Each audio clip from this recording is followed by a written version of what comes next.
Assalamualaikum warahmatullahi wabarakatuh. Ketemu lagi dengan saya, teman-teman semuanya.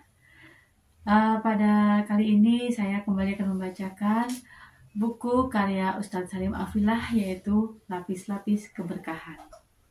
Judul yang saya pilih adalah Yang Tersisih Adalah Bagian Darinya. Julaibib, begitu dia biasa dipanggil. Sebutan ini sendiri mungkin sudah menunjukkan ciri jasmani serta kedudukannya di antara manusia, kerdil dan rendahan. Julaibib, nama yang tak biasa dan tak lengkap. Namun nama ini tentu bukan dia sendiri yang menghendaki, tidak pula orang tuanya. Julaibib hadir ke dunia tanpa mengetahui siapa ayah dan yang mana bundanya. Demikian pula orang-orang, semua tak tahu atau tak mau tahu tentang nasab Julaibib. Tak dikenal pula, termasuk suku apakah dia. Celakanya, bagi masyarakat Yasrib, tak bernasab dan tak bersuku adalah cacat ke masyarakat yang tak terampunkan. Julaibib yang tersisih. Tampilan jasmani dan kesehariannya juga menggenapkan sulitnya manusia berdekat-dekat dengannya. Wajahnya yang jelek terkesan sangar, pendek, bungkuk, hitam, fakir, kainnya usang, pakaiannya lusuh, kakinya pecah-pecah tak beralas, tak ada rumah untuk berteduh, tidur sembarangan berbantalkan tangan, berkasurkan pasir dan kerikil. Tidak ada perabotan, minum hanya dari kolam yang diciduk dengan tangkupan telapak. Abu Barzah, seorang pemimpin Bani Aslam, sampai-sampai berkata tentang Julaibib, "Jangan pernah biarkan Julaibib masuk di antara kalian. Demi Allah, jika dia berani begitu, aku akan melakukan hal yang mengerikan kepadanya." Demikianlah Julaibib. Namun jika Allah berkehendak menurunkan rahmatnya, tak satu pun makhluk yang bisa menghalangi. Julaibib berbinar menerima hidayah, dan dia selalu berada di saf terdepan dalam sholat maupun jihad. Meski hampir semua orang tetap memperlakukannya seolah dia tiada. Tidak begitu dengan sang Rasul, sang rahmat bagi semesta alam. Julaibib yang tinggal di Sufah Masjid Nabawi, suatu hari ditegur oleh sang Nabi SAW. "Ya Julaibib," begitu lembut beliau memanggil, "tidakkah engkau menikah?" "Siapakah orangnya ya Rasulullah?" kata Julaibib, "yang mau menikahkan putrinya dengan diriku ini." Julaibib menjawab dengan tatap tersenyum. Tak ada kesan menyesali diri atau menyalahkan takdir Allah, baik pada kata-kata maupun air mukanya. Rasulullah juga tersenyum. Mungkin memang tak ada orang tua yang berkenan pada Julaibib. Tapi hari berikutnya, ketika bertemu dengan Julaibib, Rasulullah menanyakan hal yang sama. "Wahai Julaibib, tidakkah engkau menikah?" Dan Julaibib dengan jawaban yang sama. Begitu, begitu, begitu. 3 kali, 3 hari berturut-turut. Dan di hari ketiga itulah sang Nabi menggapit lengan Julaibib, kemudian membawanya ke salah satu rumah seorang pemimpin Ansor. "Aku ingin," kata Rasulullah pada si empunya rumah, "menikahi putri kalian." "Betapa indahnya dan betapa berkahnya," begitu si wali menjawab berseri-seri, mengira bahwa sang nabilah calon menantunya. "Oh, ya Rasulullah, ini sungguh akan menjadi cahaya yang menyingkirkan temaram dari rumah kami." "Tetapi bukan untukku," kata Rasulullah. "Kupinang putri kalian untuk Julaibib." "Julaibib?" Nyaris terpekik ayah sang gadis. "Ya, untuk Julaibib." "Ya Rasulullah," terdengar helaan nafas yang berat. "Saya harus meminta pertimbangan istri saya tentang hal ini."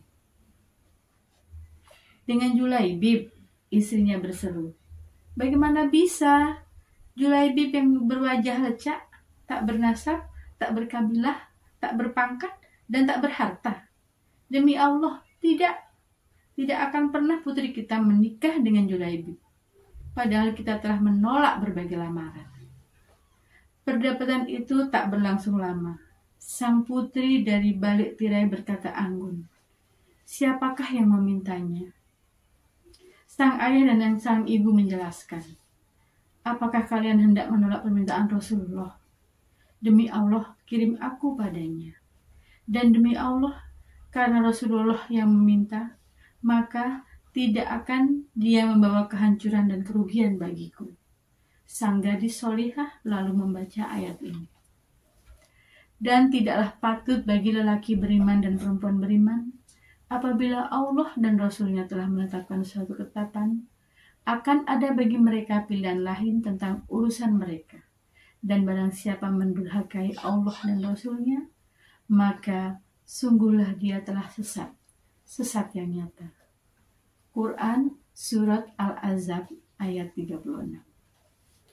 Dan sang Nabi dengan tertunduk berdoa untuk sang gadis solihah, "Allahumma subha alaihima khairan sabban, wala taja'al aisyahuma kadan kada."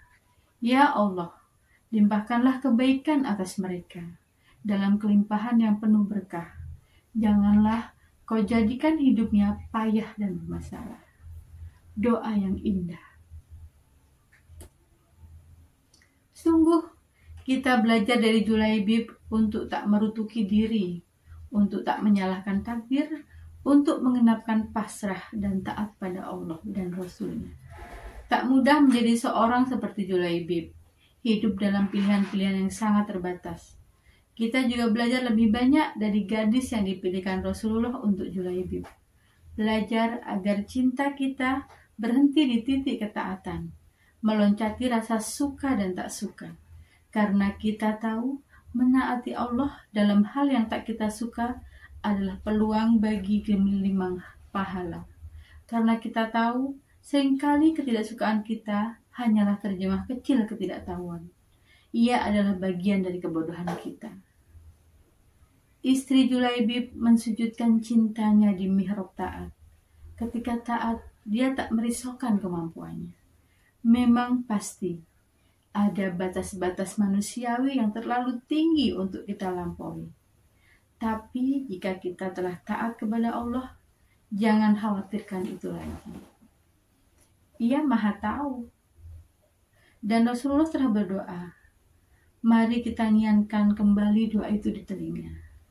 Ya Allah, sang Nabi, limpahkanlah kebaikan atas mereka dalam kelimpahan yang penuh barokah. Janganlah kau jadikan hidupnya payah dan bermasalah. Alangkah agungnya urusan kita sebagai hamba, tak lain adalah taat kepada Allah. Jika kita bertakwa kepadanya, Allah akan bukakan jalan keluar dari masalah-masalah yang di luar kekuasaan kita. Urusan kita tak lain adalah taat kepada Allah. Maka sang gadis menyanggupi pernikahan yang nyaris tak pernah diimpikan gadis manapun itu. Juga tak pernah terbayang dalam angannya. Semua adalah karena ia taat pada Allah dan Rasulnya. Tetapi bagaimanapun ada keterbatasan daya dan upaya pada dirinya. Ada tekanan-tekanan yang terlalu berat bagi seorang wanita. Dan agungnya, meski ketika taat ia tak pertimbangkan kemampuannya.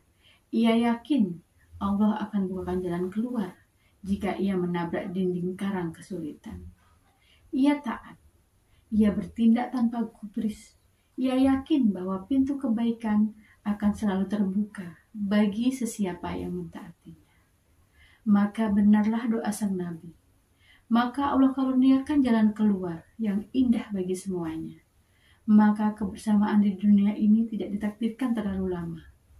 Meski di dunia sang istri solihah dan bertakwa, tapi bidadari telah terlampau lama merindukannya. Julaibib lebih dihajatkan langit meski tercibir di bumi. Ia lebih pantas menghuni surga daripada dunia yang bersikap tak terlalu bersahabat padanya. Adapun istrinya, kata Anas ibnu Malik, tak satu pun wanita Madinah yang sodakohnya melampaui dia, hingga kelak para lelaki utama meminangnya. Masya Allah, sungguh indah ya cerita tentang Julaibib ini. Dia tidak diacuhkan oleh orang-orang di dunia, tapi ternyata dia sangat dirindukan oleh bidadari di surga. Dan istri dari Julaibib ini menikah dengan Julaibib karena taat dan patuhnya kepada Allah dan Rasulnya. Sungguh sesuatu yang patut untuk kita contoh, kita teladani. Semoga kita termasuk orang-orang yang taat dan patuh kepada Allah dan Rasulnya. Demikian yang bisa saya sampaikan teman-teman. Insya Allah kita bisa bertemu di lain kesempatan.